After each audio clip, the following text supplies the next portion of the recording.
Wait for that green. Get that green. I don't know if we are live on all the respective things. This is always a problem. Well, I just got a notification on my phone from Xbox saying that we were live. So probably Mixer. Probably. Let me see if Mixer is ready. Go. YouTube hasn't started yet, as usual. Bear with us, people. Multi-streaming, it happens. Okay, yeah. Beam or Mixer, whatever, is ready. HTK says Mixer is live. Okay, that's good. I'm going to refresh YouTube and check. Still not live on YouTube. Still not live on YouTube, yeah. Although there is a stop button now.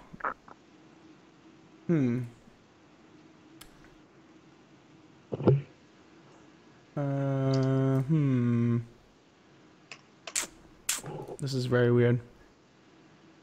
Mixer is live, but YouTube is not live. And Twitch is live. Twitch is live now, yeah, I saw that. Come on, YouTube. Help a brother out. Restream says warning on YouTube. Do we have to restart it? Yeah, let me restart it. BR is live, great.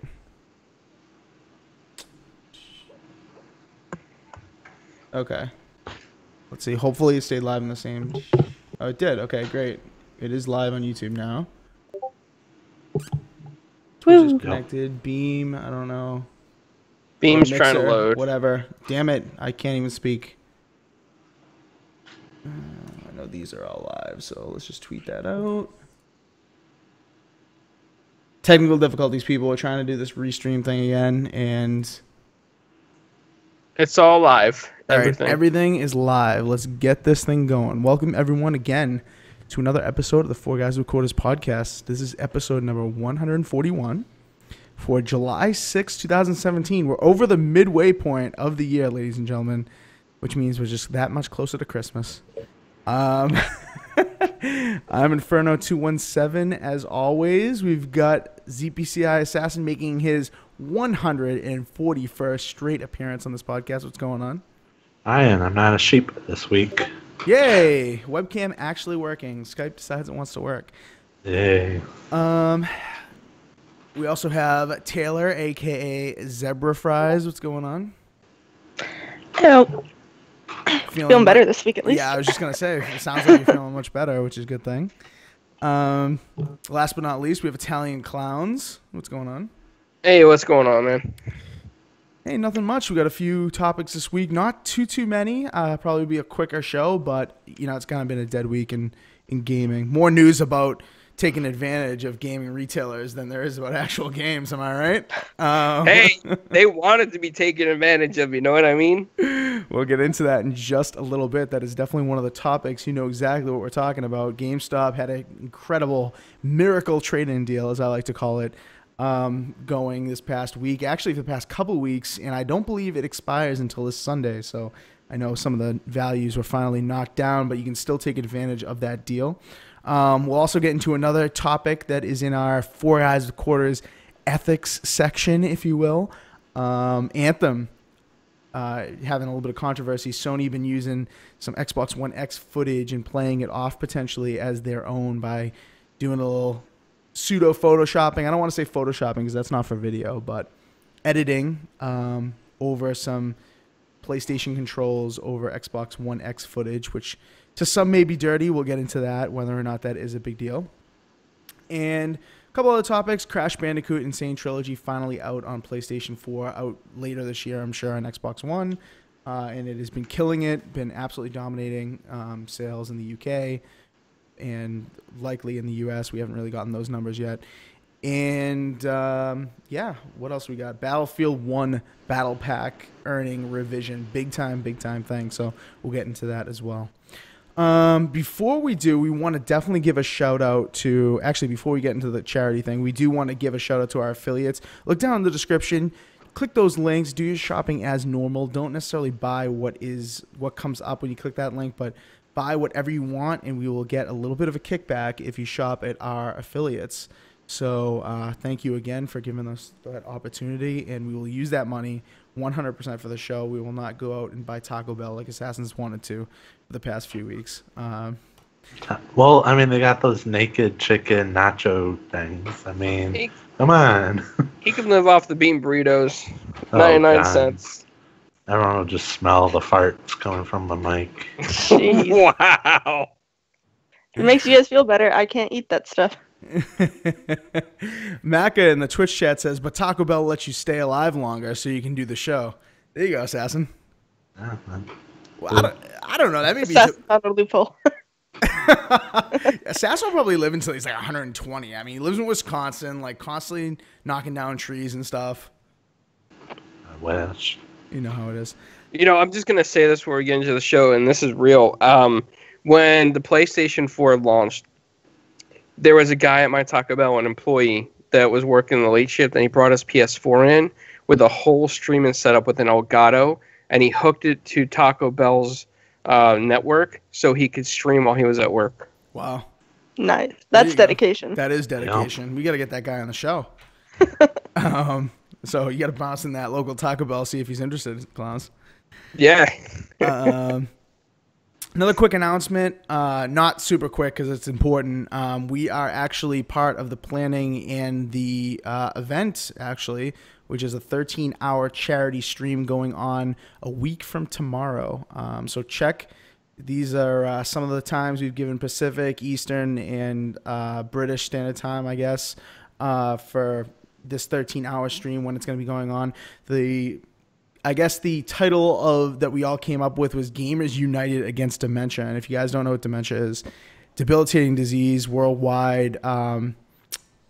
It really, I don't really understand too much of it. I know I've had a lot of family members affected by it. A lot of memory loss, a lot of function loss, general function loss. And I know the guy, Ross Miller, who we had on from Party Chat Podcast, the official podcast of the Xbox One subreddit, he came up with this idea because he has his mother-in-law really affected by dementia, and he wants to raise awareness for it and donate a little bit of money to some charities to get some research done on this thing. So we will be doing this next week. I think our slot is going to be 9 p.m. Eastern Daylight Time.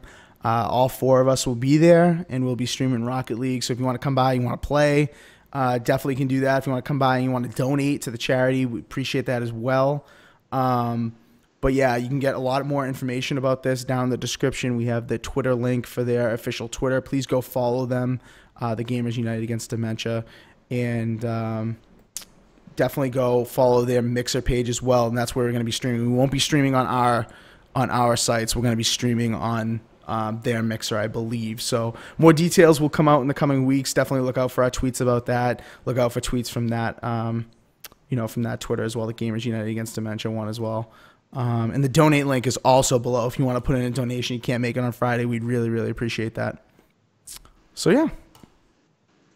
Anyway, let's move on. First topic of the evening. I believe Assassin, really is really feeling this new Battlefield thing. So I know we talked about it just a little bit last week, maybe too little. So we'll get into this in its for what it deserves, I suppose. So Assassin, tell us about the new updates in Battlefield 1 and how it's not bullshit now how you earn battle packs. Alright, so if anyone's played Battlefield 1 in the past, at the end of the round, no matter what game you played, even if you joined in like 2 seconds in the match and it ended, the battle packs, which are the microtransactions, were given out to people randomly. So if you stayed for the whole, if you played an operations match that lasted 2 hours, you have a small chance of getting one, just as the person who joined in the last second didn't even do anything, and he could possibly get one. So now it's based on, they removed all the randomness. It's based on whoever stays in the match the longest, who does the most teamwork, who gets kills, et cetera, et cetera. So if you earn points, the faster you get a battle pack. Now I don't know how much points you need, but once the bar fills up, battle pack, then you go back to 0, and then you go back. So you earn a lot of battle packs with this new system. Well, initially, correct me if I'm wrong, initially when they first rolled this out, I believe this was at this point like a week and a half or so ago, they first rolled this out. Initially, it took a really long time. You guys were super down on it. Oh yeah, so like Frontlines, we usually play. I play a lot of Frontlines and bring a bunch of people in. I don't know if they like it, but matches sometimes last 30 or 40 minutes, and you get this tiny little bar, and it's so bullshit because it took like 15 matches. Right. And you're there for 40 minutes, and you play War Pigeons, and you're there for like 10 minutes, more, maybe even half that, and you're getting just as much or even more. Yeah. Yeah, and now they've adjusted it, so what is it like, you know, depending on how you perform, because it is kind of XP based a little bit, you know, you still get them if you don't do well, but if you just play, but I mean, it's a little bit performance based, so let's just say you have an average round, you know, middle of the leaderboard. How many matches does it take to get one now? Well, it depends on what game mode you're playing, but I mean, like Frontlines, you could get like a third to like a half. Yeah. And it's also based on how long you stay. So if you get go in like 1,000 and you stay that whole match and it lasts an hour, you're still going to get a bunch of points towards the Battlepack. Right. Clowns, I know you've been playing a lot more Battlefield 1 than I have lately since this patch as well. So what are your feelings on this new system? Is it much better than the random drop? I'm not sure what you're going to say here. I'm kind of interested in what you're going to say because I know you were the beneficiary of the random drops way too many times. So, yeah, you know, the Battlefield gods blessed me with the random drops. I would play War Pigeons and get like one every round, and Assassin would be like, what the fuck is going on with Clouds? Yeah. It's like, I try hard and I'm not getting jack crap. So, even though I used to get a lot of battle packs, I still like this. I like this more since they increased the XP. I mean, I don't got a problem with that. I think this is more fair than when they first launched the XP Battle Pack 1. But yeah, I mean, like every 3 to 5 rounds, I'm getting Battle Packs in this. Mm-hmm. Yeah. Well, not to play devil's advocate, but I will. Now that it's like this and it's not just random, and there isn't that much really to unlock compared to maybe past Battlefield games. So now you're getting battle packs so frequently. Don't you think there's a little bit of a fear that you're going to unlock everything far too soon? No, because there's a lot of duplicates. So, I mean, you still get a lot of duplicates and you scrap a lot of stuff.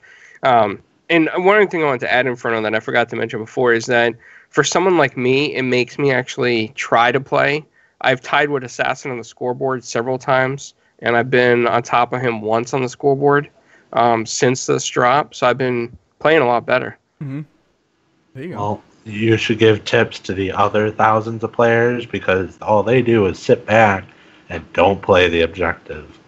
Like, I rage quit this game recently because no one wants to play the objective on an objective-based game. Hey, you know what? There's an influx of new players recently. It's been on sale. Yeah, but these aren't like level 1s, 2s. These are like level 110s, 80s, 90s, 60s.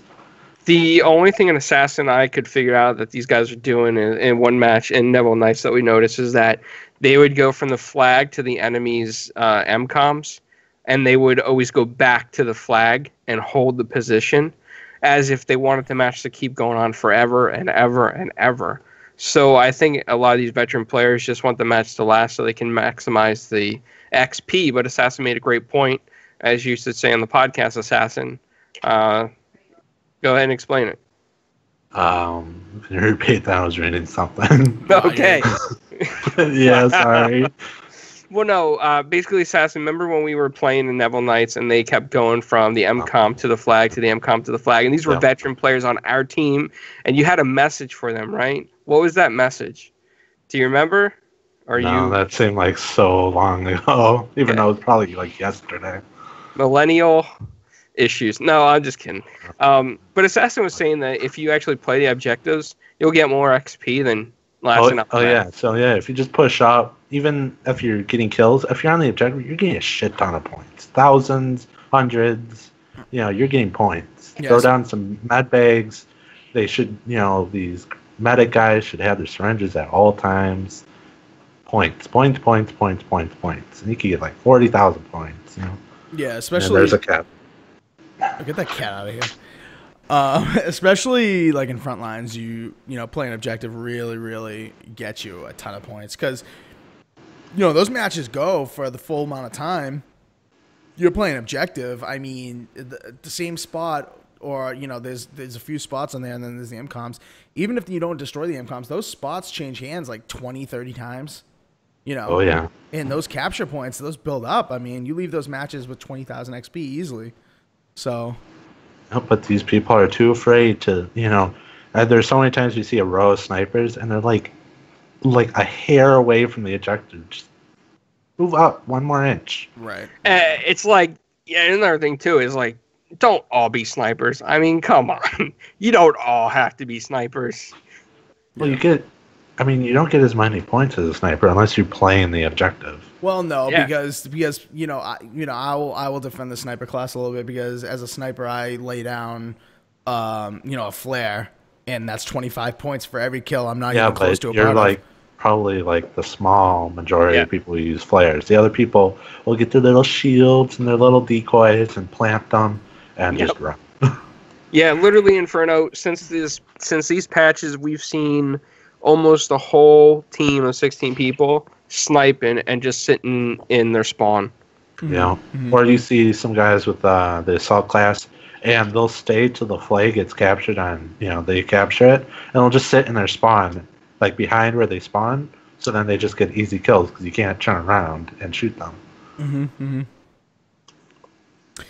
So back on topic a little bit. That was kind of like a little bit of a rant, but Taylor, I know you're not a huge fan of Battlefield or FPS games in general.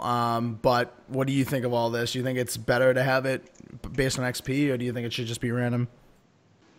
I think it's a lot better to have it based on XP. To have it random, you leave a lot of people end up being angry at you, the developer, for making it that way. And you're going to get more backlash. This, you have positive praise coming in towards the game. And that's also going to get some more people who either stop playing the game because of the Battlepacks, to start playing it again. I can't talk today. It's all right. You're working through it. Go ahead. But, I mean, they're going to be bringing back some older players that stopped playing for a while, and they're probably also going to pick up some new players who didn't even play because of they didn't like how the system worked. Definitely, I agree. I think lately I've seen a lot of, you know, a decent influx of players in this game, and I think, you know, this has been making the rounds a bunch, you know, amongst all the sites. You know, this is a big deal. I think a lot of people, you know, Battlefield 1 I think is very close to a perfect Battlefield game. I think it's either my favorite or my second favorite Battlefield game of all time, and this was one of the few very negative things that I had to say about the game. And now they finally fixed it and made it so that you're earning it based on, you know, how you do. And Clowns made that point too, is that it's making Clowns want to try a little bit more, even though, you know, sometimes he'd jump in the match for maybe literally, on no exaggeration, 3 seconds and get a battle pack. But not everyone's lucky like that. So yeah. I don't know. I think, you know, let me look in the chat really quick because I know some people in the YouTube chat had a couple things to say about this. I know Ross Miller said earlier, if I can find it, he said that, you know, that he definitely prefers it like this, more of a grind than instead of random. He thinks he prefers it. So, and people in the chat are like, oh, Battlefield, like, you know, I haven't played Battlefield in a while. We should get back on that. A lot of people in the YouTube chat saying that. So, yeah, I think this will help bring some people back. Well, that brings me to one of the updates that they did based on fan feedback. You know, there's those highlights where, you know, they show the gamer picks and whatnot. They removed that for emblems that people created, and you know how graphic these guys can get. You know, fucking dicks and people's faces and chicks with like no clothing on, and that's plastered all over the place. I must say, I'm not really checking out the emblems for, you know, dicks and stuff, but I mean, to each their own. Well, when you hit, you know, you go to the highlights and it shows everything. I mean, you get a huge section of the screen saying, you know, your gamer tag, and then there's like a fucking big ass dick on your screen. Well, you know, some people ignore it, some people analyze it. You know, on one team. Well, whatever.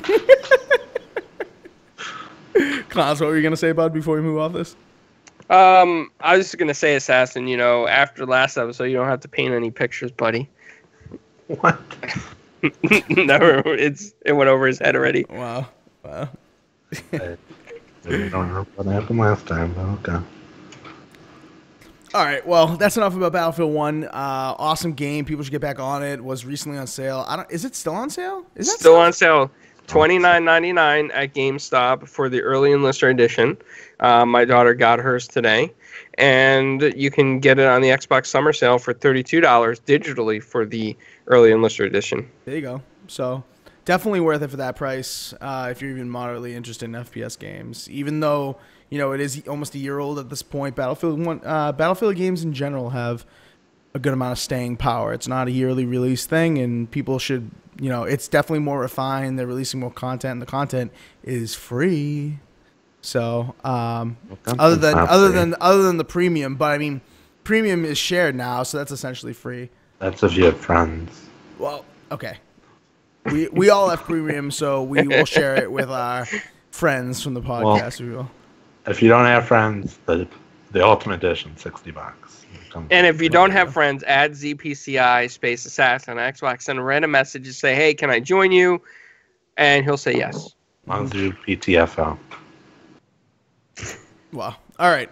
Moving on, probably the most surprising topic of the week, and it has been a light week for gaming news, but nonetheless, this is very surprising in my opinion.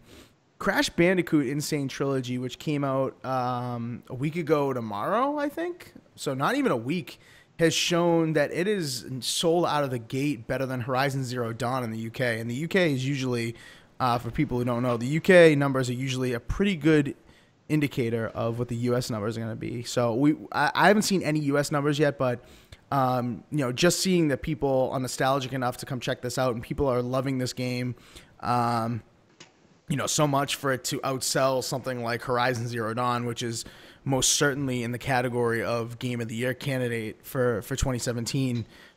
Is anyone surprised that this is like the biggest exclusive single player title of the year so far?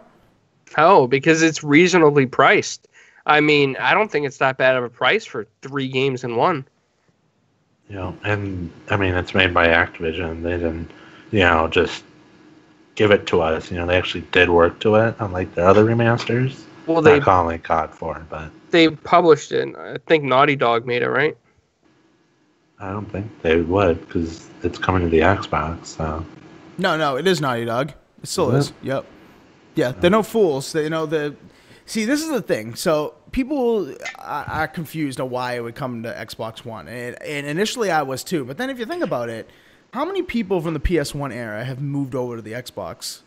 A ton, right? I mean, these games are, almost 20 years old, believe it or not. So those people, a lot of those people moved over to the Xbox 360 during the PlayStation 3 era and stayed there for the Xbox One. They want to hit all of their old people. They don't want to, alienate those people that were huge fans of the series. I mean, people aren't, as far as I know, people aren't buying a PlayStation 4 for Crash Bandicoot, unless there's something I don't know. I have the game. I think it's amazing, but if I only had an Xbox One and it were exclusive, I probably wouldn't go and buy a PlayStation just for Crash. So I think that's why they kind of brought it to both. Real quick, YouTube chat before we get more opinions on this. Doc Cupcake says, Crash is so good, love the challenge. Just real quick story about that challenge topic or idea. Have you guys been seeing that GIF or whatever on Twitter where the guy opens the Crash Bandicoot case and Dark Souls is in there?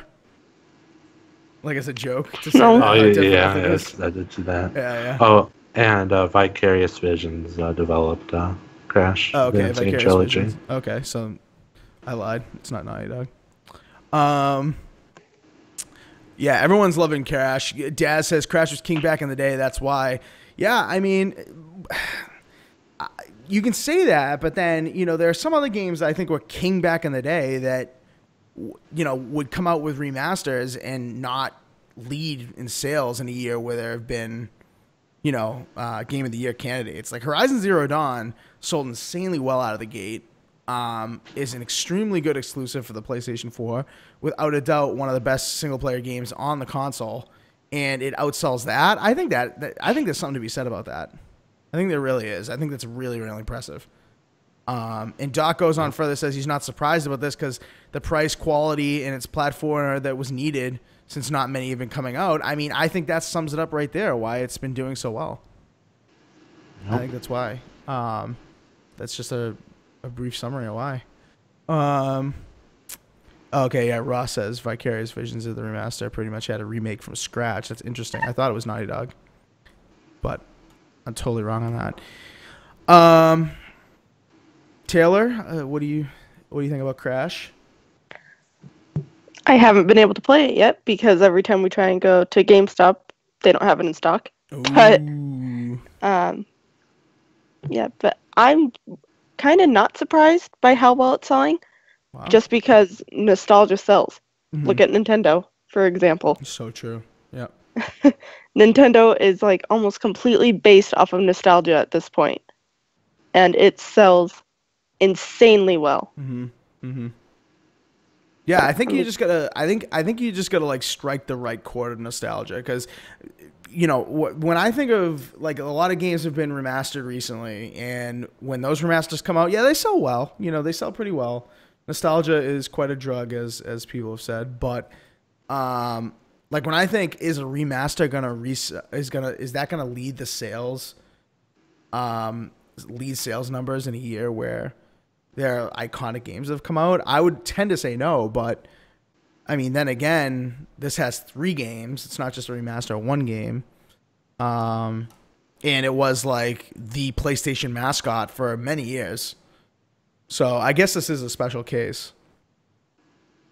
So HTK in the YouTube chat says Crash is coming to Xbox. Yes, it's coming to Xbox. Just we don't know when. It may be December. It may not be. Who knows? But it is coming to Xbox, yes. All right, anything else on this Crash Bandicoot topic? I mean, hopefully Activision is happy with these numbers and either makes a new Crash game or remasters some of the other ones, or even like Spyro, because I played a lot more Spyro games than Crash games, so I would love to see more Spyro games. Yeah. Yeah, and this just paves the way. Like, I know that, Activision has come out and said that because depending on the success of Crash Bandicoot N-Sane Trilogy, which obviously has been really good because we're talking about it, they will explore kind of like bringing the Crash universe, forking over some more money to get that Crash universe back out and into the public. So I wouldn't be surprised if we saw more Crash on a wide scale, not just these Crash Bandicoot games, but I don't know about the Crash Racing, but who knows, maybe some new thing with Crash. And like bring back that racing game. That's the only one I played. Dude, you liked the racing game? Yeah, I loved it. Wow. The tag team racing. I loved, having one of my friends race and I'd just kill everyone, or the other way around, or it was a lot of fun on the GameCube. There you go. So yeah, really quick YouTube chat. Doc Cupcake says something that I will not agree with. Much love, Doc, but he says, 1 million picked up Phantom Dust classics are going to do well. Well, Phantom Dust was free, so yep. Yeah. If Phantom Dust were $40, I bet you take that 1 million, you divide it by like 100,000, and that's how many people buy it. Because maybe not that extreme, but probably like 10,000. 10,000 sales total, I would say. The game was awful.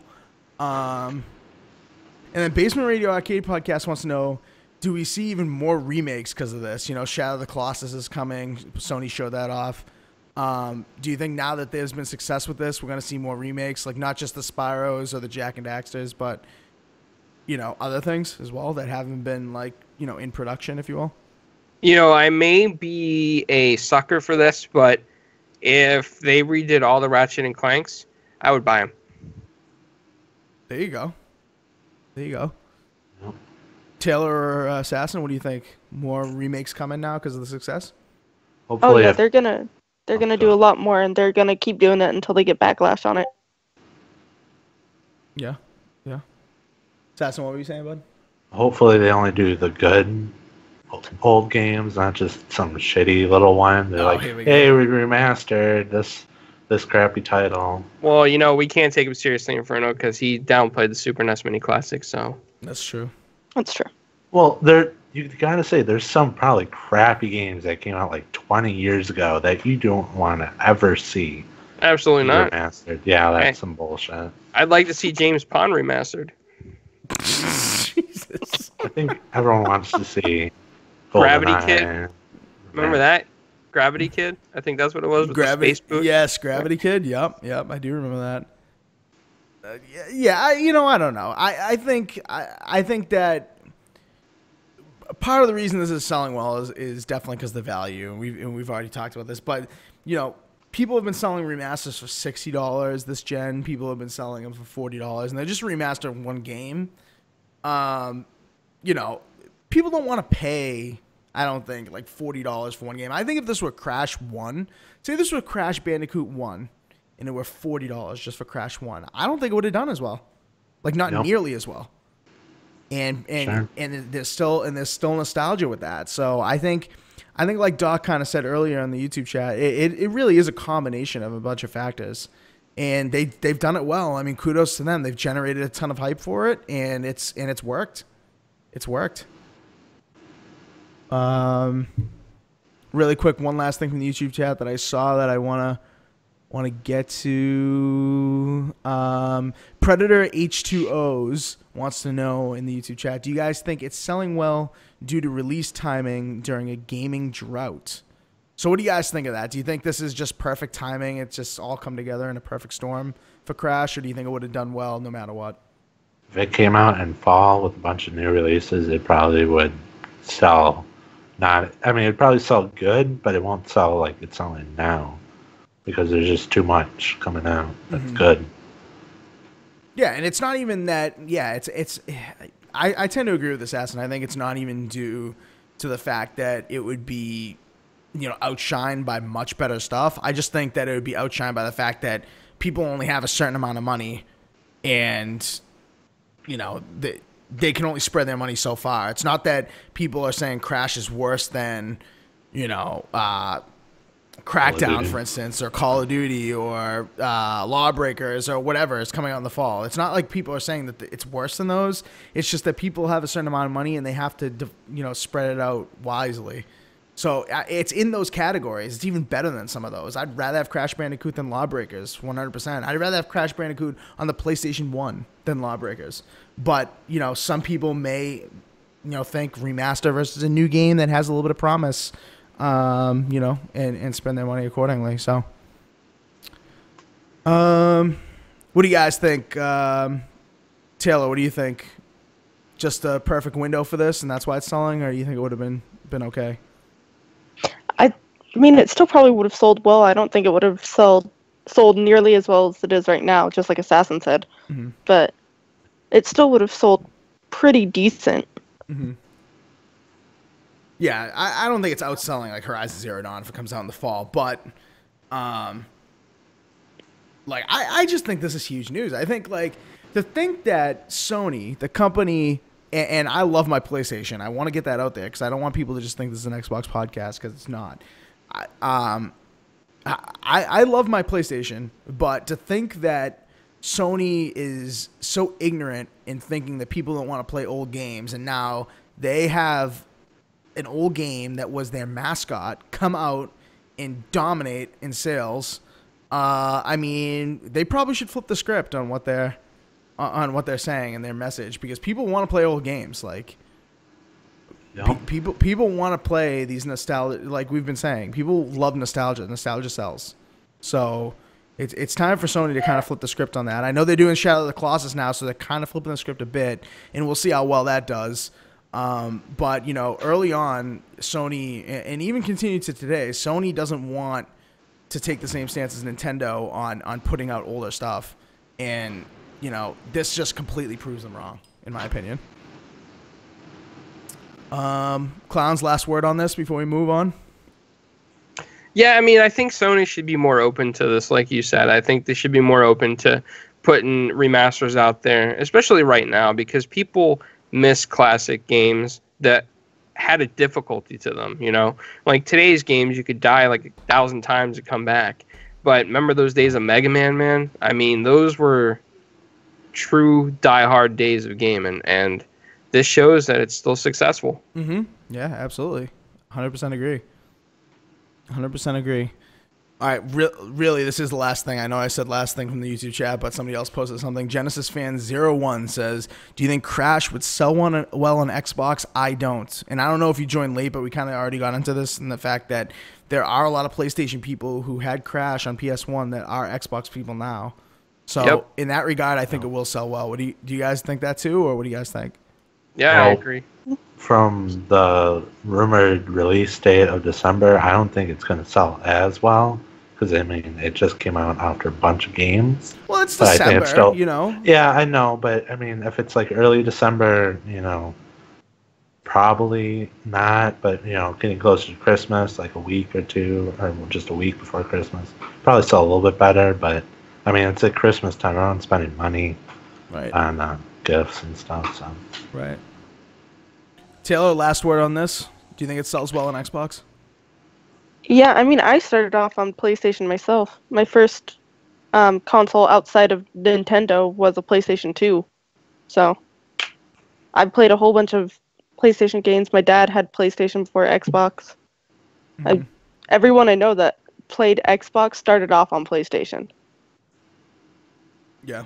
Yep. So, I mean, and now here are people that have started on PlayStation that are on Xbox, and you got to remember, PlayStation 1 came before Xbox. Came before Xbox was even fathomed, actually.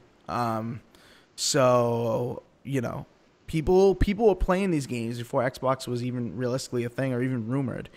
And so, you know, there are a lot of people who've made the transition and still have nostalgia for this. As much as it's not on their preferred platform anymore, it was at one point in their gaming history. So I think it really will sell well.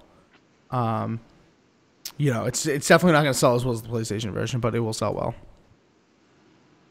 All right, moving on. We are now into the section that I like to talk about because I talked about this yesterday on Basement Radio Arcade Podcast, where I made a very sudden special appearance. This is what we're going to title the 4GwQPodcast ethics section. We have a couple topics that have ethical implications that some people may be making too much of a hissy about, and some people may be right on the money, so we'll get right into it. First ethical topic of the evening. Have people been taking too big of advantage of GameStop's miracle trade-in deal? And are there people that have been doing some scummy things? And by scummy things, I mean, and I don't necessarily agree with this, I'm just presenting what I've heard. Scummy things like taking a game, buying it off the shelf, stepping out of line, back in line, and trading it back in for more money in the same exact GameStop, which some people may interpret as scummy and unethical, and we're about to get into it right now. So if you don't know what we're talking about, GameStop has an amazing trading deal right now. Happens only a couple times a year, if that. 60 to 70%, depending on if you're a Power Ups Rewards member, extra trading credit, and they didn't lower their game values for quite a long time. I think now they are a good amount lower. We'll get to Clowns first on this because I know he is the expert on this topic and has been salivating just to speak about this for maybe days now. So, Clowns, take it away on this. What have you? What's your experience with this? And maybe, you know, do you think this is do you think this is bad? Do you think it's bad if people take advantage of this deal? Absolutely not. I mean, first off, GameStop promoted it. I mean, they promoted the crap out of it. They also intentionally did a buy two, get one free during this trade-in promotion. So what does that tell you right there? That tells you GameStop wanted that foot traffic. And shout out to Banned Drunk Mexicat on Twitter. I think that's what he's going by right now. But, you know, one of his fans and him pointed out that it's probably GameStop wanted that foot traffic. I mean, to make themselves relevant, basically. So what a lot of people were doing was they were going to Walmart and they were buying like $19 titles or $15 titles like Need for Speed Rivals. PS4, Xbox One, Plants vs. Zombies, Garden Warfare 2, Amazing Spider-Man 2. Now, hold on a second, Clowns. I just want to clarify for our listeners and viewers. When Clown says a lot of people, he means him in particular. So continue. Well, there's a lot of people. There is a lot of people. Yeah, no, there were. In fairness, there were. But go ahead. I mean, half of Reddit was doing it, but yeah, true. Yeah, they would take these games and they would do like six to eight at a time. You would go to GameStop, and how GameStop did the promotion was you would take the price off the trade-in value. For example, when this first started going on, Plants vs. Zombies was like trade-in value was like $20.75. Then you would take 10%, put that at the bottom number, and then you would take times 60% of the 20.75 or whatever, and then you would add on that 10% after that. So at the end of the day, the PVZ flips were going for about $46, $48 a pop, and you only paid $20, $19. Need for Speed was going for about $38.75. You only paid $15 at Walmart for those. Amazing Spider-Man was $19.93 at Walmart or $98 or something, and that was going for like I think on the trading value $38.75. So I mean, you add that up, and you're in like $330. You take that GameStop card. A lot of people were going right to the buy two get one, hitting up the Switch games. Man, they were getting like ARMS. They were getting Legend of Zelda, Breath of the Wild, and Mario Kart 8 Deluxe. And those games on flips. Okay, so you buy two get one free. So you Power Up Rewards Pro member, you paid $100. You got those three games. Now you flip those games at $60 a pop, all three of them, and then you add in your other three titles, more PVZs, more Need for Speed. You got another, $300, and in just 2 or 3 days, Alcoholist on Twitter, he had like something like $1,200 in GameStop credit. Yeah. He only spent like $90. And shout out to Vendetta as well, because Vendetta was another person that really took advantage of this. I think Vendetta ended up with like over $1,000. I ended up with about $507 from the flips, and then I rebought my Switch games that I traded in for buy two get one. Mm-hmm. And I really want to address this ethical question you brought up, because a lot of people, are questioning, is it really ethical or is it unethical? But GameStop allowed this. Their employees condoned it. In fact, when I was at my GameStop, they were like, "Yo, man, bring back the games as fast as possible. You want to buy two and get one free? Go ahead and do it right now. Let's get this done." Like, they were pushing me to do this. Mm-hmm. And they'd be like, "So when you're done with this, what do you want to pre-order? You want a PS4 Pro? You want the new DS coming out? What do you want?" And I was like, "No, I'm holding it for the Xbox One X." "Oh, come on, man. You don't want to pre-order anything?" So they were really pushing pre-orders with this promotion. And GameStop even publicly said, "Glad you take advantage of this." So yep, we get that screenshot right now. Somebody posted on Facebook and kind of try to put it in their face, being like, "Got you, bruh. I only spent $14 and I got a ton of money on this trade-in deal. For once, I got a one up on you, GameStop. Nice try though." And then GameStop officially responded, said, "This kind of thing happens multiple times a year. It's not a surprise to anyone here. Glad to see you were able to take advantage of it." So Clowns is right. Like, they knew what they were doing. For people who think they didn't know what they were doing, they knew what they were doing. Yep, they knew what they were doing. And the only thing that I could think would be unethical about this is that GameStop was taking advantage of investors. Because if you think about it this way, investors that don't read the news or current on social media, that just invest money into a company, they look at the paper, and the paper says GameStop's traffic increased like 400%. GameStop trade-ins increased like 250%. And then pre-orders increased, blah, blah, blah. And everything looks like a plus on paper. They're not saying that they rebought their own games at a higher rate. They're leaving that part out. So it makes it look like that pre-owned games and used games are still a huge market to investors. Right, exactly. And so, and that's where people are coming in with the ethical question, or whether or not, you're stealing from them because you're just selling them back the same games they already had, and investors are getting tricked because they're just seeing that used game sales have just gone through the roof, and that people are starting to pay attention to GameStop still. First of all, on that regard, and that last thing I just said, that's the whole reason they did this, ladies and gentlemen. That's the whole reason they did this. They don't care that they lost a little bit of money, because now everyone's thinking, when's GameStop going to do that next deal? Should I stop paying attention to GameStop again? Do I have to start, perusing GameStop's ads, going into their stores when I walk by, see if they've got a deal going on? I haven't heard about it, because let's just face it, GameStop has been sucking lately. People don't like to shop at GameStop. People like to go to Best Buy for their Games Club Unlocked. They like to do Amazon Prime. So this is why they did this. So, but then back to the ethical thing of buying the games off the shelf and then trading them back in.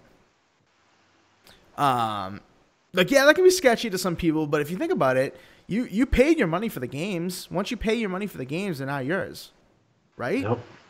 Yeah, I mean, technically, you went to Walmart or Best Buy or even GameStop, and you legally purchased these items, so now they are your possession. If you were doing anything unethical, I mean, they still take your ID and fingerprint in most states, so it's highly unlikely you're doing anything illegal or unethical. Everything is by the book. You have receipts for what you've purchased. It is yours legally in almost every country once you buy something. Mm-hmm. So nothing unethical from the gamer's end. And, Eric J brought up some great points, too. Walmart and Best Buy both benefited from this because Walmart's clearing out their low-priced games. Mm-hmm. I mean, they're selling them like hotcakes. Walmart probably doesn't even realize what's going on. They're just like, oh, yeah, PvZ Garden Warfare 2 is selling. Man, we should order more of those. Amazing Spider-Man 2 is off the roof. And part of the reason this was such a lucrative deal is because those games, PvZ Garden Warfare 2, Amazing Spider-Man, Need for Speed, these specific games that were, discovered by some people as being the most lucrative ones were being sold at very low values because they're older games. But GameStop still had them at a really high price for some weird reason.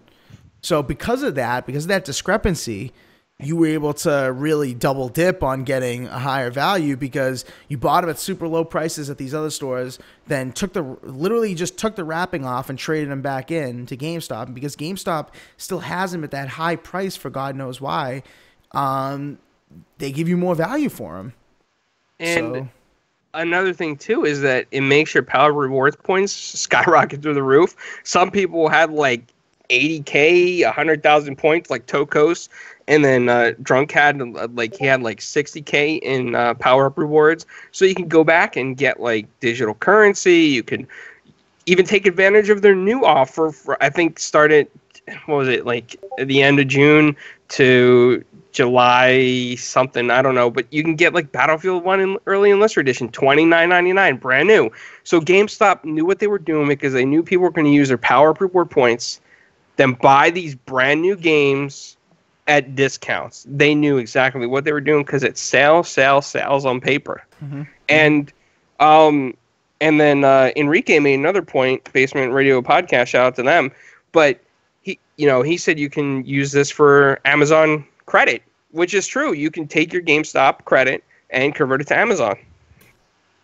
Yeah, and that's a fairly new thing for those who don't know. You can now do exactly what Clown said, and you can buy things that aren't sold normally at GameStop, TVs, capture cards, stuff that, relates to our audience here, our gaming hobbies, and in another way. Like people are saying, I want an Xbox One X, but I don't have a 4K TV. You could have flipped $90 worth of games into a really nice 4K set at this point. So I mean, it was a real deal. I mean, until GameStop kind of caught on and lowered their values, you were able to, with a little bit of work, go on the cheap and get some nice things at Amazon as well. So it's not just games, not just accessories or like pop figures or any of that shit that they sell at GameStop. It's also TVs, routers, capture cards, PC components. I know some people were looking into getting a GTX 1080 Ti. Yeah. So I mean, that's big money, and you're getting it for super cheap. So, I keep in mind most of these people did the flips only with $90 cash, and they're going to end up with GTX 1080 Ti's. Right. Or 4K HDR TVs. Right. And people are saying, "Oh wow, that's absolutely ridiculous. GameStop is getting killed in this," but you gotta consider the importance of mind and foot share.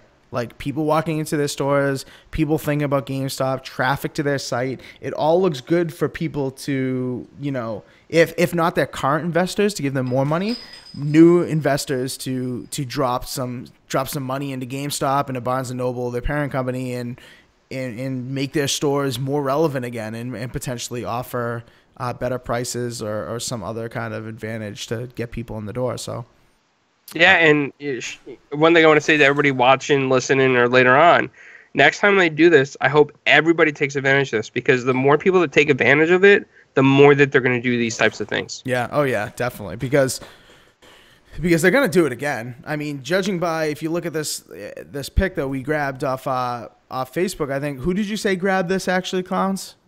Was it Stinger? Stinger posted the one about the GameStop, just congratulating the guy, basically. Yeah. So, I mean, they're congratulating him. They want this to happen. So this will happen again. Maybe you have to act a little quicker to get the best deals, because they will lower the prices as they already have this time around. But if you act quick on these things, you're gonna make some good money. So, all right, I feel like me and Clowns have been dominating this, so I want to hear from Assassin and Taylor on this GameStop thing. What do you guys think? These are the times where I wish I had a power-up rewards membership and some extra money to spend, because I would have probably bought a PS4 and a Switch. There you go. But I was broke and didn't have a membership, so I'm just sitting here on the sidelines, just looking. I didn't do it either, Assassin, so we can cry in a corner together, shoulder to shoulder. Yeah. All right. I'll give you the Kleenex. Taylor, what do you think? Did you get in on this, or did you hear about this, and what do you think of the whole thing? I barely heard anything about it. Mm-hmm. It wasn't until like near the end of it, when the prices dropped a lot, that I heard about it. And it seemed like so much extra effort to go through to get this. But I mean, the rewards are worth it, but it's too much effort, and I don't put effort towards a lot of things. Yes, I mean, it's a fair point, because, some people, like myself, I mean, I'm not gonna, like, I'm home now. Before, when all this news kind of broke and all these lists went up on the best games to buy and all this stuff, I was vacationing, and, I'm not gonna just, like, at that point, I wasn't just gonna jump in my car and take advantage of this, even though I would have profited like 500% of what I spent at least. And so, like, there's a factor of people who just don't want to do it because it is a lot of effort. But if you have those games laying around, maybe it's not too much of an effort.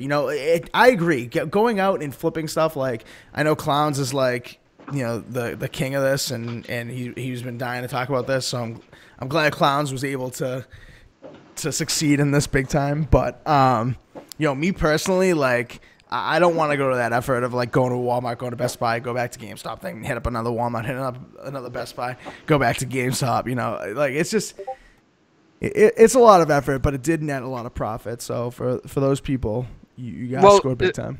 See, that's the thing in front of us, that you can keep going back to the same Walmart. They don't care. Walmart doesn't care.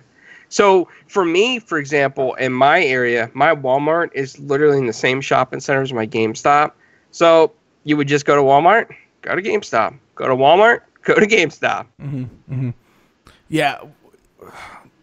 I feel like if I went to Walmart and I knew... Well, another thing about this really quick before I make this point is that, Clowns, correct me if I'm wrong, but they weren't going to take duplicates, or that was your mileage may vary kind of situation. They may take them, they may not.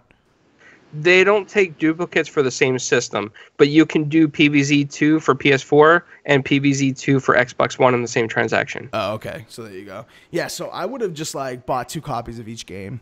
And then if that's all they had, then I would have had to go to a different Walmart. If that's not, then yeah, you just go back and do it again. I mean, they were eventually catching on to some people who were doing that and banning them. Like we said, that drunk cat guy, Alcalus, or Al, as we call him for short. He actually cannot trade in games, I guess, for the rest of the year. He's been like blacklisted by GameStop, but you know what? He's already made his money, so whatever, right? Fuck it. Like, and he probably hardly ever trades in, you know? Right, exactly. So exactly. But the tips were basically that if you kept the transactions under $400, then GameStop wouldn't do like an auto blacklist on you. Right. Interesting. So, real quick before we're off this topic, Taylor or Assassin, do you have anything else to say about this, and or do you think that this is unethical? GameStop, call me before this happens so I can get ready, save up some money, because I would love to do this. I want my BF4 back. Yeah, that's true. Know. All right, and do you think this is unethical, or do you think it's totally fine, Assassin? It's totally fine. Totally fine. All right. Taylor, any last words on this? Oh, sorry, Assassin. Go ahead. Sorry. I was going to say, there's just so many times you trade in a good game and they give you a quarter. So, suck it. Hey, this time it would have been like 75 cents, bro. So. Hey, that's 50 cents more. That's more than a quarter. Yeah. Taylor, 3 times more. It's 3 times more. Taylor, any last words on this? And do you think it's ethical or unethical? I mean, there's a slight unethical thing about it, but for the most part, it's fine. Yeah. The only unethical thing I see is people going out spending like $300 and then flipping it for like a 500% return, and that's the sole purpose that they're doing it for. Mm-hmm. Yeah, especially in the same store. Like, goddamn. Like, personally, it's like, if you come down to like concrete, like, you know, very, very, you know, base level, doing it in the same store is totally fine because you bought it and you own it. But I would feel a little sketchy if I went in the same store. Like, literally, can you imagine if no one was in that store too? You walked up, there was no line, and you literally like walked up with PvZ Garden Warfare or whatever, and you bought it and then just like instantly flipped it, or bought like some shitty like Wii U game and instantly flipped it for like 70% more. Oh, man. Yeah, but I mean, it's Walmart. They don't care, you know? I'm sure even Best Buy doesn't care. They're like, oh, yeah, another sale for us. No. You know, if I had $500 Inferno, I would have been at that Walmart, and I would have cleared the whole rack of PVZs and Need for Speeds, and I would have been like, wait my 24-hour to keep doing the same flip over and over and over. Yep. No, and a lot of people did that. A lot of people made out big money. And just really quick in the YouTube chat, Eric J makes an actually really good point. It's unethical when GameStop gives a little kid $12 for his old console trade-in when he's trying to get a new one. So yeah, GameStop's been playing games with us for a while. So might as well let us play some games on you, right? Yeah. That's why I said it's only a slightly unethical thing. There you go. All right, valid. And HTK says they should just give the credit without even moving the goods. So what, you walk in, you just hold this, and you're like, listen, without giving let's not bullshit anyone here. I'm going to just buy this and trade it in. So let's not do any of that. And why don't you just give me the credit? Can you imagine? Like, let's just not do all the formalities. You just give me the credit now because you know I'm doing it. Can you imagine? Oh, my God. Okay. All right. So that's the GameStop stuff. If you have any more comments about it, or you made any like insanely awesome flips that we didn't talk about in the show, or that you want us to know about, we'll definitely like retweet it and share it. So hit us up, 4GwQPodcast on Twitter, and we will, we'll share that. We'll take a look, and we want to hear from you guys. Do you think it's ethical, unethical? Let us know in the comments below if you're not watching live, and for everybody in the chats that have been watching. Awesome discussion on this topic. So thank you for bringing the heat this week. Al is in the YouTube chat now. Drunk Cat is in the YouTube chat. He says $1,133, and he only had to put in 40 minutes of work for $60 spent. That is a ridiculous return. So 60. What is that? What percentage is that? So 1,133. What do? You divide by 60, or you do it the other way around? No, you do it the other way around. 60 divided by, I'm an adult, people. 1133, and you times by 100. So that's like, no, did I do that wrong? What kind of return is that?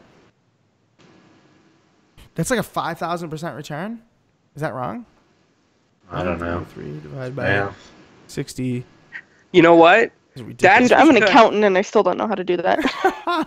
That's because Al has balls. I'm gonna say that because he probably did it all at the same GameStop. Walked out of line, got the buy two get one free, went right back up, walked out of line, did it all over again. Well, how else would it not be? How else would it only be 40 minutes of work? Like I saw online people putting in like 4 hours because they had to drive back and forth depending on where they live.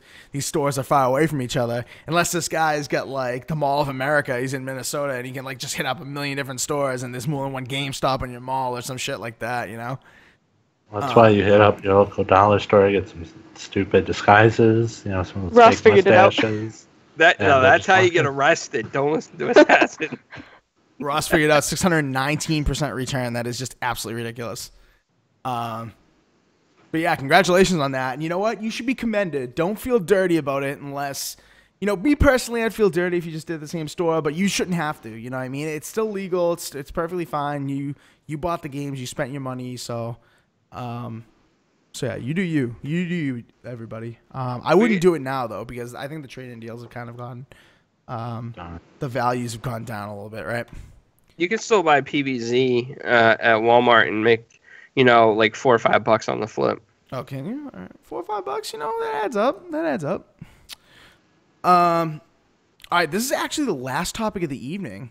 Another ethical topic. Anthem, as you guys know, was a huge hit at E3, shown off specifically on EA's EA stage, which was not technically at E3, but then for the E3 conferences, it was actually shown off at Microsoft stage. So Microsoft does have the marketing rights, and it was allegedly being played on an Xbox One X console for the reveal. I don't think that was in-game, but, you know, in-engine, if you will. And the inputs on the screen for the gameplay they were in, you know, Xbox terms, you know, left trigger, left bumper, that kind of thing. And so when it appeared on Sony's YouTube channel, because they were allowed to promote it as well, it's not an exclusive, it's just marketing rights, people analyze frame by frame, which to me is crazy, but I mean, thank you for doing it because you gave us topics to talk about. Analyze frame by frame, and they realized that there was some editing going on in which the inputs of the PlayStation were just overlaid on top of Xbox footage. It makes it look like Sony was trying to deceive people and thinking that this was going to be how it performs on the PlayStation 4. This is what you would expect on PS4. So do you think this is a big deal, or do you guys think this is an ethical problem? Like, this is a huge deal and they should issue an apology and all this shit? Or do you think that, you know, people shouldn't necessarily expect, you know, PlayStation gameplay to be on the PlayStation channel, that they're just showing the game off in general? Well, there's a few things. One, someone has too much time on their hands to go frame by frame by frame on like a long ass trailer type thing.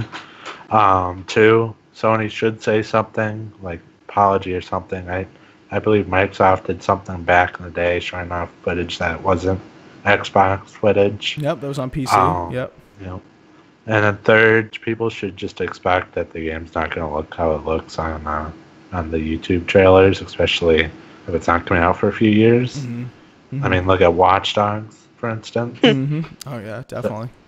So yeah, that's it. So wait, you kind of like were on both sides of the argument then. Should the YouTube videos be taken for gospel as how they're going to look on the console, or should people not care about that? I mean, you shouldn't like watch a trailer just to see how the game looks. I mean, so playing it off as Xbox One footage obviously is a bad thing. So they if they were going to keep the trailer, say Xbox One X footage, who cares? I don't know. They should just, you know, whatever, do their own thing, I guess. Yeah, I've seen some people argue, and I kind of agree. I'm not going to take such an extreme stance on this. I think it was a little bit overblown. I'm not going to take such an extreme stance to say that Sony should have to issue some sort of written apology to all of its viewers and say that they like cheated or anything. But, you know, at the same time, I think it looks bad on them. and I think that it looks way worse that they even did this. I think it would have looked better if they just left it. You know what I mean? If they had just left it and been like, listen, this is, you know, Xbox has the marketing rights, so we don't have footage on PlayStation that we can show off, but this is a game that's coming to PlayStation. We thought you guys would want to know. That kind of thing. Showing off something that they're going to purchase on a PS4, wouldn't that be considered like false advertising in a way? Because they're advertising this is how the game's going to look on a PS4 or Pro, and it doesn't. Mm-hmm. No, I see that is true. I mean, I can't argue that at all. But as far as I know, and correct me if I'm wrong, but the trailer never said, like, you know, in-engine on PlayStation 4 Pro or in-engine on PlayStation Vanilla. You know what I mean? The only misleading part of this whole thing is that it's on Sony's YouTube channel. Is that right? Or did it actually say that it was in-engine on PlayStation 4 Pro? I don't know. I didn't really watch it. I tried to see the buttons, but, like, I could not care less, but, like, I don't want to waste my time going frame by frame by frame by frame at certain points to really give a shit. Mm-hmm. Mm-hmm. Taylor or clowns on this topic? What do you guys think? You know, I don't think it's really that huge of a deal. Is it wrong that there's button overlays? Sure, but does it need to go to the extent of like, oh my God, you have to apologize immediately, or you're just, you know, misleading it? No. A lot of times, you know, I've seen this on people talk about this on Twitter, that when devs send out the footage, a lot of times they're done from like, you know, in-game dev kits or whatever. So it's still got different button mapping on it. So it could have just been an oversight from the developer. Wasn't there a game, I forget, I think it was in beta that you guys tried, and there was, I think it was on Xbox, and there's PlayStation button controls? Yes, Yeah. that I think that was it Pure Chess at the time? No, it was Pure Hold'em, I think. I think it was the Texas Hold'em one from Ripstone. Yeah, and they fixed it. Yeah, they fixed it. Yeah. No one made a big deal about that. That wasn't a huge deal, but because it's Anthem, and they do it on YouTube. This was actually in a game, if you guys remember. I don't know if people were in that beta or whatnot for Pure Hold'em back in the day, but they had the PlayStation inputs. People just laughed at it. Now that they do it on the YouTube, it's this big deal that Sony has to apologize about. No, come on.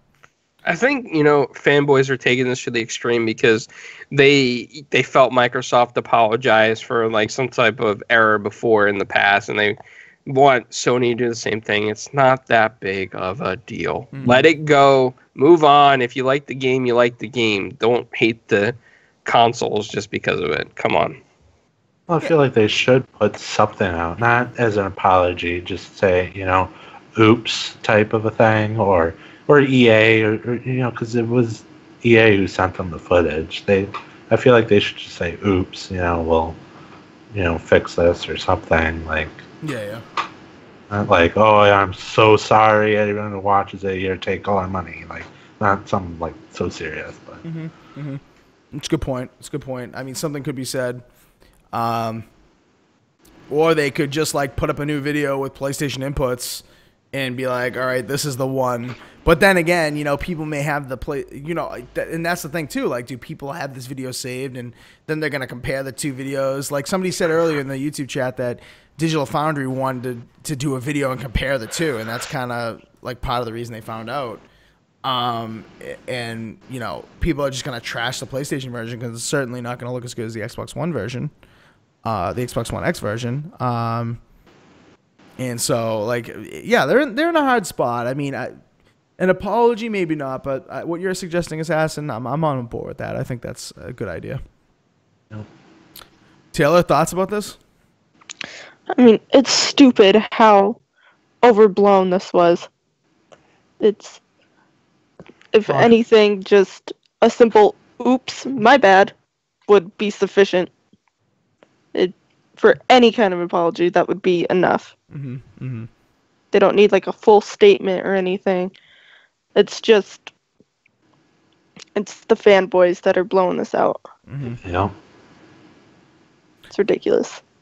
Yeah, and like we've all kind of alluded to, is that, you know, it's not even necessarily Sony's fault. Like, people, publishers, developers, PR companies, provide footage for these companies to put on their YouTube channel. It's not like, you know, Sony sent some sort of rep to EA to record this with their Elgato directly on a PlayStation 4 Pro. I mean, they're provided this promotional material, and, you know, shame on Sony for not looking over it closer, or, you know, shame on them for altering promotional material to suit their needs. What they should have done, if that were the case, is they should have just gone to the people before posting it and been like, okay, well, we watched this video and analyzed it, and, you know, we see that there's a thing at the beginning that says played on Xbox One X. We can just delete that, no big deal. Like, that's not a big deal. But we did notice that there are Xbox inputs, and that may confuse our viewers. So we would like it if you could either take those out or do one and put the PlayStation inputs, and then they would revise it. But the way it's done, it almost looks like that Sony is the one that did this. So I feel like somebody has to publicly, like, kind of take blame for it, not necessarily apologize, but somebody has to publicly be like, okay, well, this is kind of what happened, because right now it looks bad on both people, you know, and it looks bad on Sony, and it may not even be Sony's fault. So exactly. I'm just wondering how many people are going to be like, oh no, this whole Anthem fiasco, I'm not buying the game because Xbox buttons were on there for like a quarter of a second. I mean, people freak out over the little things. Like, look at Titanfall. Yep. The green discs aren't sexy or something. That's right. That's right. One last really quick thing on the YouTube chat before we kind of get off this is that J Street says it's all about marketing, people. The game is being talked about, and that's all they care about. Typically, I would agree with you with that, J Street. I mean, we've seen this in the past. Sniper Ghost Warrior 3 did that shady shit where they weren't going to give Xbox One people the same features and content as their PlayStation counterparts for the same exact money, and that was a lot of negative press, but got people talking about the game. See, I think people were already talking about Anthem. You know what I mean? I don't think... No. I think, and people already know that Anthem is a multiplat too. It's not like people said, "Oh, this is only coming to Xbox." People knew that Anthem was multiplat because EA was the one who presented Anthem first. It wasn't first on Microsoft's stage. It was first on EA's stage. So I think, you know, some people confuse Destiny, and there are some people out there that will say, "Oh, well, Destiny 2 is a PlayStation 4 exclusive." Now, I think that's crazy, but there are people that would say that. I haven't heard anybody talking about Anthem as if it were an exclusive on Xbox. So I think people already knew, and that's why I think this kind of sucks, is that, you know, and it's not that big of a deal either, because, you know, people already knew. It wasn't like a surprise that it was coming to PlayStation. So, all right, real quick, clowns, any last thoughts on this before we get off this? No, but it'd be funny if somebody like rehashed the video and mixed Destiny 2 in with this, or if they put like Mario at the bottom and said it's Nintendo's fault. You know, just throw it out there. Put Switch inputs. Yeah, put Switch inputs and put like Mario running across the bottom collecting coins. Put like this is running on a Nintendo Switch, and just like Elder Scrolls did with Skyrim, we're throwing a little bit of Nintendo flavor in this game specifically for the Switch. You have Mario like in the background, like taking guys down with fireballs and shit. Yep. That'd be awesome. Real talk though, did you guys hear this game's coming to Switch allegedly? I don't know if that's I don't know, but how is that thing gonna run on the Switch? Like, I feel like it's gonna be so downgraded in a way. Hey, look, the Vita got Borderlands 2 to run, right? Yeah, but I feel like that's a lot easier than a huge open world RPG. Friends. Yeah. It's gonna do it off of willpower. That's how Assassin. Off of willpower. The people want it, so it will happen. Yeah, that's not confirmed, so don't take that for gospel. But I did see quite a few tweets about it coming to Switch, so I would assume it's going to be in a way lower capacity. But that would be so funny if they just like put the Switch inputs instead, and they will and they show the Xbox One X footage as Switch footage, and people are just like, "Wow, it holds up really well on the Switch." Oh, and then like the battery, like, people would be like, "Oh, how long is the battery life gonna be?" and all that shit. That'd be so funny. All right, and that's it. We've completed the podcast. It's only been like an hour and 10 minutes, but we appreciate every last one of you guys for coming to watch it live. Had an awesome talk tonight in the chats. All 3 chats were going tonight, so thank you guys for checking them out. If you're not following us or subscribed to us on those various channels, YouTube is 4GwQuarters, as is Mixer and Twitch, so please go and subscribe and or follow on those various outlets. If you guys liked what you saw tonight or what you've seen in the past, we'd appreciate that.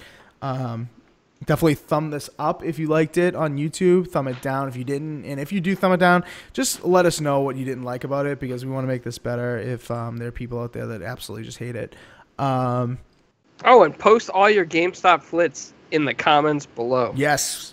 We want to know about these GameStop flips. And if you post, and if you let us know on Twitter, like, and you have the receipt or something, like take a picture of it or do like a summary post of what you traded in, how much you got from and stuff like that. Because I got to see how people did. Because if you show me how well you guys did, it'll make me feel better, and it'll make Assassin feel better maybe about not taking advantage of this. Because I know Assassin's there with like a frowny face.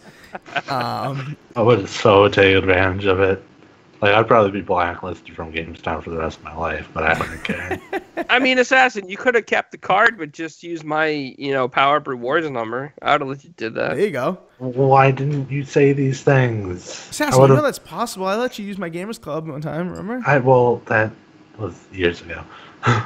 That was actually years ago at this point. No, it was. Yeah. It was Guitar Hero. Yeah. Wow. Time flies when you're having fun. Yeah. Yeah, check out all our various things. For Twitter, I already said 4GwQPodcast. Facebook, 4GuysWithQuarters. Go follow us, like us on there.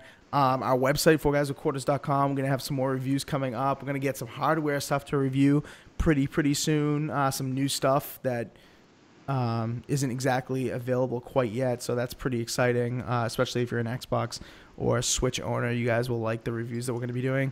And remember, we announced at the beginning of the show, don't forget that and we'll announce it in the next show as well and on Twitter, and you guys probably won't forget, but just in case, next week on Friday, the 14th to the 15th, we're going to be doing a stream on the Gamers United Against Dementia Mixer channel, which is below in the description if you're on YouTube.